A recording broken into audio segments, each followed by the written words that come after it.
各位观众，大家好，欢迎收看宅水电，我是主持人当当，我是廖师傅。今天我们这一集呢，要教大家如何正确的使用铁不吸炉。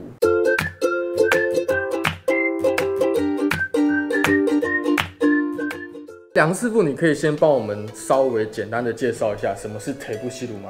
铁不吸炉就是我们上一集在工具基本介绍的时候有提到的，就是止泻带。那它的用途大部分都是用来止水用。那梁师傅，我有一个问题，它通常这个东西会用在哪些地方？通常这个止泻带啊，我们通常都会在居家的水龙头或者是水栓或者是三角房的，我们要把它固定在墙面上面的时候，我们就会透过止泻带作为一个止水的媒介。所以我们只要碰到水，就一定会上铁不吸炉吗？不一定哦。通常我们就是要看每一个产品以及它的用途跟它的构造，我们来决定是不是要用止泻带。也就是说，不一定是所有的情况底下，我们都会用到止泻带。如果在我们必须要使用铁不吸炉的情况底下的话，那我们在使用它有没有什么需要注意的地方？在使用铁不吸炉的时候，大部分人会犯的一个错误就是缠绕的方向缠错边了，方向上千万不能缠错。如果你缠错了，该正转的你缠成反转，你会发现你的水龙头不管怎么锁，水都还是会漏。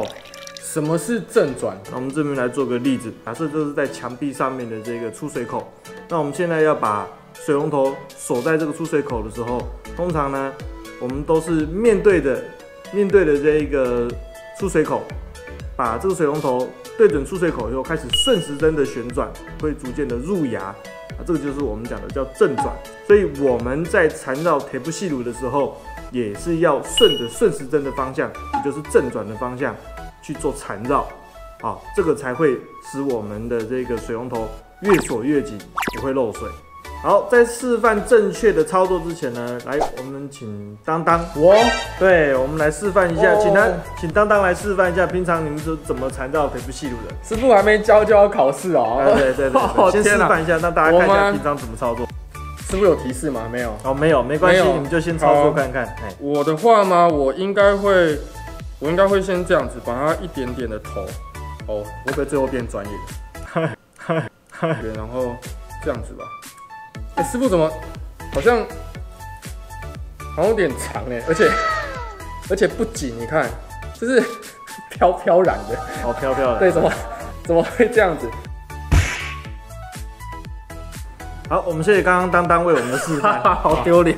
好，现在我们来点出问题点在于哪边啊？通常我们在缠绕这个铁不吸炉的时候，我们会分成两个部分。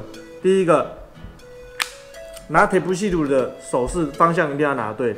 第二个，缠绕的方向也要缠对。那至于说要怎么拿，很简单，大家来看一下，看这边我们把铁不吸炉这个带子先拉出来，拉出来以后，我们把我们的手指要穿越中间的这一个洞，穿过去了以后，让这一段出来的这一个铁不吸炉的带子靠近我们的中指，然后到时候我们就是以食指为轴心，中指跟大拇指来做操作。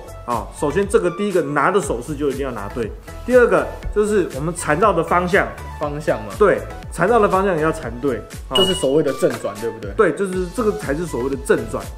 那至于要怎么开始缠绕呢？也是一样，当我们前面可以把一小段的带子先放在这水龙头上面压一下。我刚刚有这样，有，但是你刚刚这样子的时候，你的缠绕的方向是错误的。所以我是反转。对，你反转，你拿的手势拿错了缠绕的方向也错了。所以都错了，你才会发现说，刚刚怎么缠，带子越缠越长，越拉越不紧。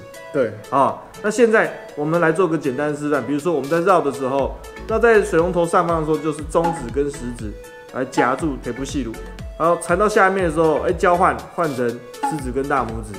再拉上来，这个中间过程当中，我们就可以发现我们的铁不吸炉会越缠越紧。师傅你的好顺哦。是啊，越缠越紧。而且在这个过程当中，我的带子不会越缠越长。真的耶。对，你果然还是有差。有差一定的，我专业的。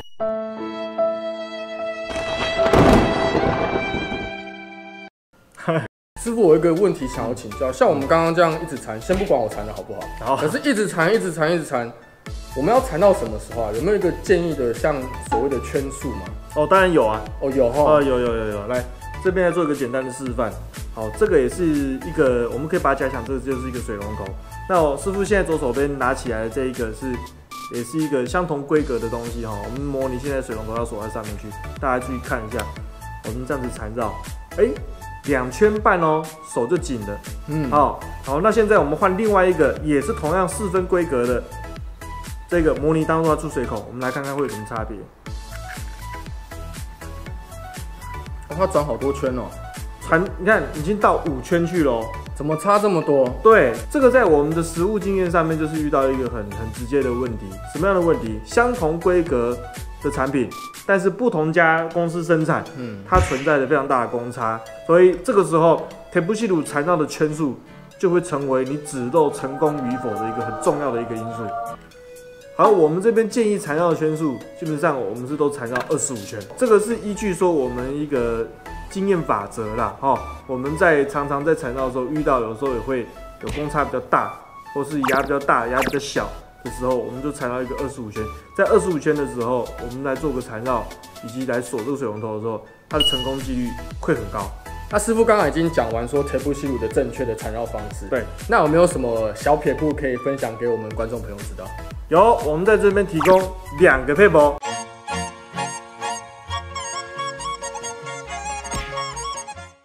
第一个，我们来看一下，这边这一只水龙头是师傅缠好的，旁边这一只呢是当缠好的。我们用镜头看一下，大家没有发现有点差异性？差不了，都白白的。都白白的，对不对？好，大家注意看哦。好，当缠的这个地方，这个水龙头的这个出处的地方，是全部都缠满了铁不系乳。那师傅缠的这个地方，大家有没有注意看到？前面这2个牙的地方，前面1、2个牙的地方是没有缠铁不系乳的。好，这个目的是为了要让我们待会在缠绕完铁不系乳以后，我们在入牙的时候能够手感非常的顺畅，能够正确的入牙，不要跳牙啊。还有差哦，我以为要缠好缠满才不会漏水。当然不行哦。如果你缠好缠满的话，在入牙的时候的手感会非常的不好。那在 DIY 的过程当中，很多的 DIY 的使用者会有时候在没有正牙的情况底下，你就用手工具去加压，这个会容易造成龙口的破坏。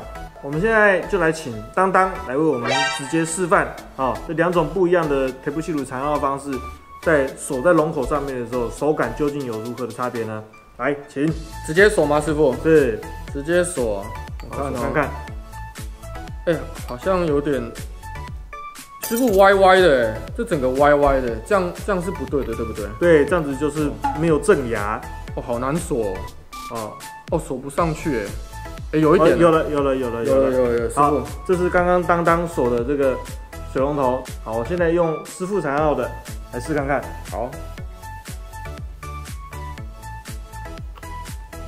它比较好找到地方，比较好找到洞了。哇哦！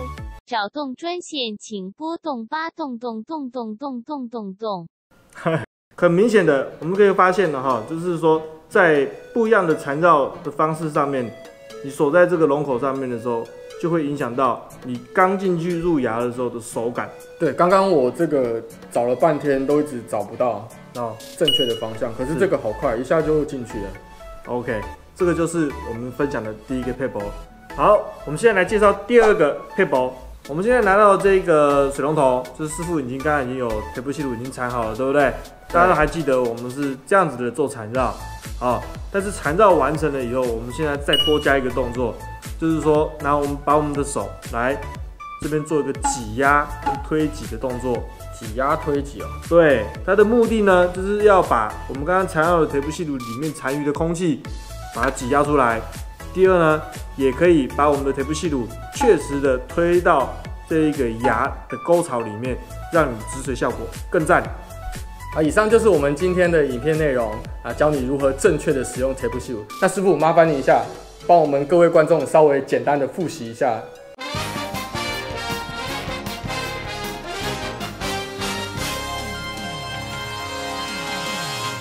第一个就是我们拿的这个手势一定要拿对哦。